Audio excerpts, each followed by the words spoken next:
Herkese Ho Chi Minh'den, eski adıyla Saigon'dan merhabalar.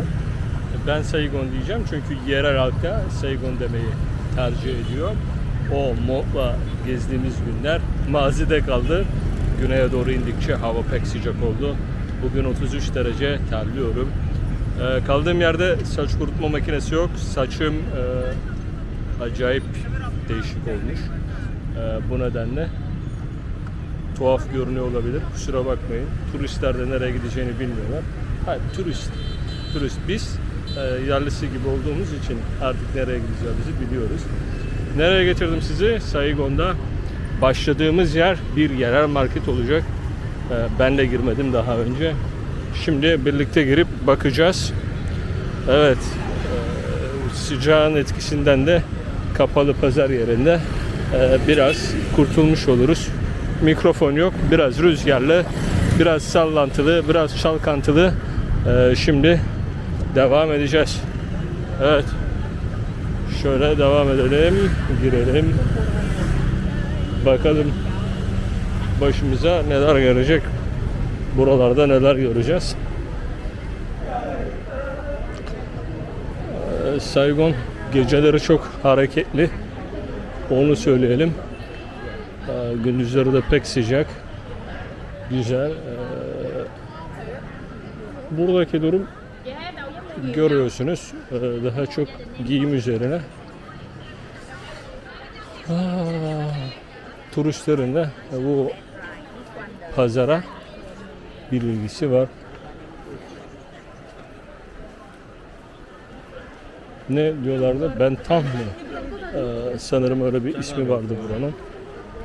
Zaten yani ünlü yerlerinden. Bu gibi yerler Asya'da oluyor. Phuket'te buna benzer var. Buralarda şimdi bakın hiçbirinde aşağı yukarı fiyat yazmıyor. Şöyle sağdan açılalım. Kahveci var. Tabi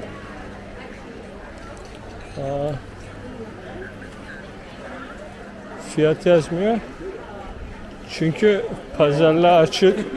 Sizi kandırabilirlerse iyi bir fiyata size bir şeyler satmak isteyeceklerdir.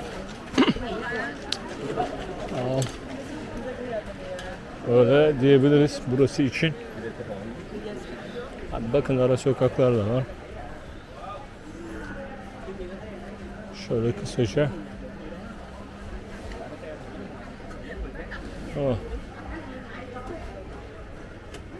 Fiyat yazılmış. Hi. No, thank you. No. Ya ben mangoyu ne yapacaksak, kurumuş mangoyu.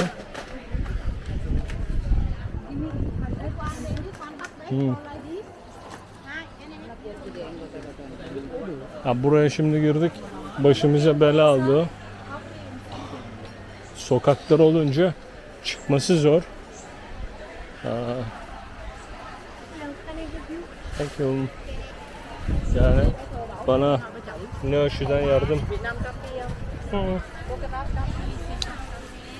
İşte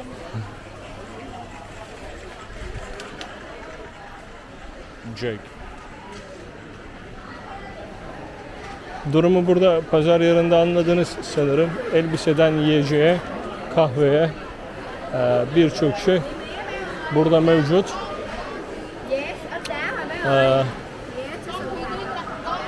İlginç, enteresan bir şey bulursak yine çeker ekleriz. Burada bir şeyin pazarlığına girmeyeceğim. Girmenin de gereği yok zannediyorum. Biraz fotoğraf çekeyim. İkinci durağımıza doğru yol alacağız. Birol abi. Abi bu nasıl saç tıraşı abi? Yani yanlarını kısa bırakmışsın, üstünü uzun. Önünde. Neyse, yapacak bir şey yok. Görüşürüz dostlar. Saigon Skydeck'in önündeyim. Skydeck bir gökdelen. Şöyle göstereceğim gökdeleni size. Buradan pek gösteremeyeceğim gibi. Açımızı değiştirelim. Hem etrafını görün. Etrafında böyle çok büyük devasa binalar yok. Ama kendisi oldukça heybetli bir bina. Bu şehirlerdeki kule görevini görüyor. Görüyorsunuz, yukarıda bir seyir terası var ve o seyir terasından şehri panoramik olarak bu binadan görebiliyorsunuz. Ama bizim 51. kata çıkacak. Şu an vaktimiz yok. Limana doğru bir gidelim. Devamında şehri biraz daha gezme şansımız olsun.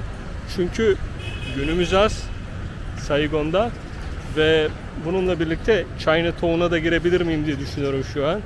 Buranın bir de Chinatown bölgesi var. Çin mahallesine bir girebilirsek çok iyi olur. Akşam da Walking Street'te olacağız. Bugün meşakkatli, yorucu bir gün olacak. Dün neredeydin diyeceksin. Dün otobüslerde perişan oluyorduk. Durumu hızlıca anlatayım. Karşıdan gökdelenlerin arasından geldik. Gökdelenler zaten gözüküyor. Skydeck de gözüküyor buradan. Burası sağ tarafta Waterpass, nehir içinde gezmek için. Şu hemen karşıda zoom yapacağım, göreceksiniz.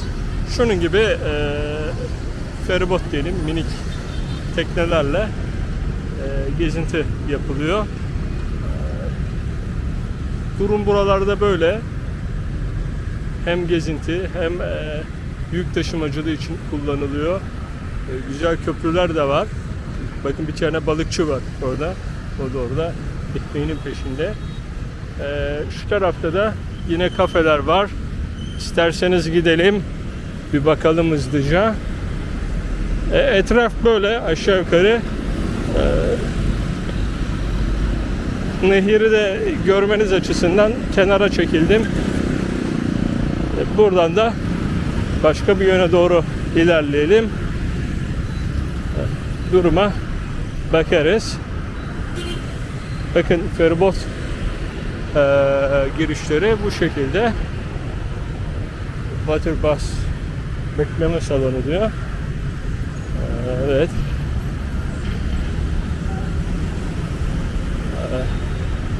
Güzel ama çok sıcak arkadaşlar. Çok sıcak. Haliyle gezmenin zorlaştığı bir hava. Telefon kendini şaşırıyor.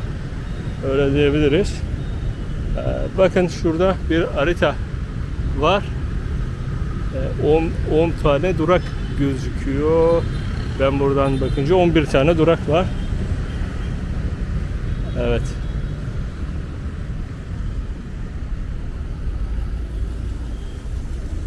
Şöyle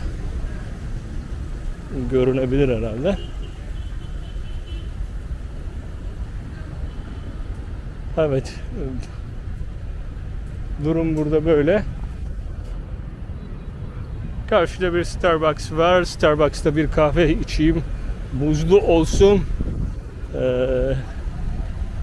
Biz de biraz dinlenmiş olalım istiyorum. Oradan birlikte devam edeceğiz. Evet, şehirdeki önemli binalardan birinin önündeyiz yine. Şöyle göstereyim size. Opera binası. Buradan pek güzel çıkmadı sanırım. Şöyle kenardan çekeceğim. 19. yüzyılın başında tabi sanıyorum ki bina yapılıyor. Vietnam için önemli güzel binalardan opera binası. Saigon opera binasını şöyle dışarıdan da olsa görmüş olduk sevgili dostlar. Buradan katedrale gidiyorum. Şehir gezimizi aşağı yukarı tamamladık diyebiliriz. Şöyle görünebiliyor mu? Evet.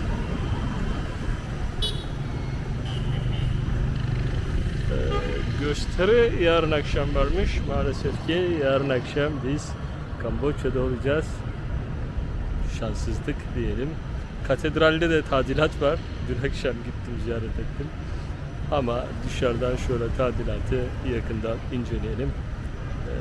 Saigon gezimizin birinci kısmını bitirip ikinci kısmına derhal Chinatown'a intikal etmeye çalışalım. Katedrali görmeden önce şehirdeki bir ünlü ve eski yapının önündeyim. Neresi? Central Post. Şöyle göstereceğim derhal. Herkes fotoğrafını çekmek istemekte. Evet. 1886-1891 yazıyor girişinde. Böyle bir saat var. Üstünde de Vietnam bayrağı yer almakta. Buraya girelim. Ben mektup göndermeyi halen seven biriyim. Ama hafta sonu olduğu için bence mektup gönderilmiyor. İçerisi de bir bakıyorum hemen. Aslında aktif olarak biraz turizme çevrilmiş. Çok güzel, çok güzel.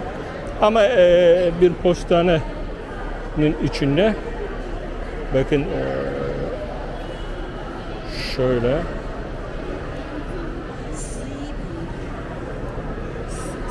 çok güzel.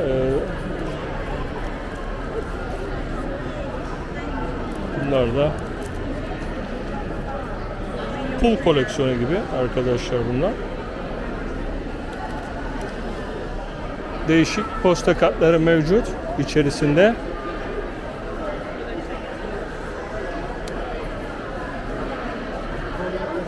Bir bakıyorum şimdi. Eğer posta gönderiliyorsa, ki gönderiliyor galiba. Ben bugün gönderilmez diye düşünüyordum. Bakın arkadaşlar gönderiyor.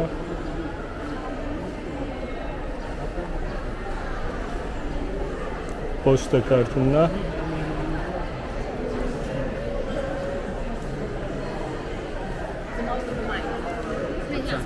Herkes yazıyor burada. Şimdi ben de bir arkadaşıma buradan bir posta kartı atacağım. Sonrasında katedrale geçeceğiz. 2022'de biliyorsunuz ki Türkiye turundaydım. Hangi kaleye gitsem tadilatta, bakımdaydı. Müzelerde öyle. Şansımıza bugün de buradaki katedral bakımda ve tadilatta. Bazen bu gibi şeyler olabiliyor. Yine de şöyle size etrafı göstereceğim. Karşıdan geldik. Karşısı az önce gördüğünüz posta ofisi. O kadar güzel bir yer ki içini de gördünüz. Rüzgardan benim saçlar yine dağılmış. Çok güzel. Şöyle görüyorsunuz ki tadilatta biraz gölgeye çıkarsam daha iyi olacak. Heykeli görün diye böyle heykelin gölgesine sığınalım. Hafif de zoom yapalım. Dışarıdan görünebiliyor sanırım. Bu katedral Fransızlardan buraya kalma. Tabii burası biraz Fransız himayesinde de durmuş. 1863-1880 yılları arasında inşa edilmiş. 58 metre yüksekliğinde de şöyle yukarıda görünüyor Çan Kulesi mevcut. Bu kulelerde Fransa'dan getirilen 6 bronz çan bulunmakta. İnmiş arkadaşlar. Burası Saigon'un Paris Meydanı. Dediğim gibi burası Fransızlardan kalma böyle bir katedral. İçine maalesef ki giremiyoruz ve bu tadilat nedeniyle de ancak bu kadar görebildik diyebiliriz. Buradan Özgürlük Meydanı'na geçelim. Hemen ardından da oradan veda edeceğiz. Chinatown'a geçmeye çalışacağız. Tabii geçebilirsek, geçemezsek akşam biraz Walking Street'te gezeriz. Burayı da böylece bitirmiş oluruz diye düşünüyorum. Devam. İçeride bir organizasyon olacak sanırım. Onun için içeriye girmedim. Buradan Chinatown'a gideceğim. Özgürlük Meydanı'nda bile tadilat ve organizasyon arkadaşlar. Hep bize denk geliyor. Saigon için önemli binaları, önemli yerleri, önemli dönüm yerlerini, köşeleri size göstermeye çalıştım. Gece çekimi de olacak. Buradan Chinatown'a gideceğiz. Chinatown'u da görmemiz gerek gibi hissediyorum. Oraları da bir görelim. Oradan da gece çekimine bakarız. Bakın karşıda tabi ben binayı gösterdim ama park formu var. Millet de burada fotoğraf falan çekiliyor. Böyle bir durum. Saigon çok güzel bir şehir. Ama birkaç gün bence yeterli. Çok uzatmamak lazım ziyareti. Yeni videoda Chinatown'da görüşürüz. Takip edin.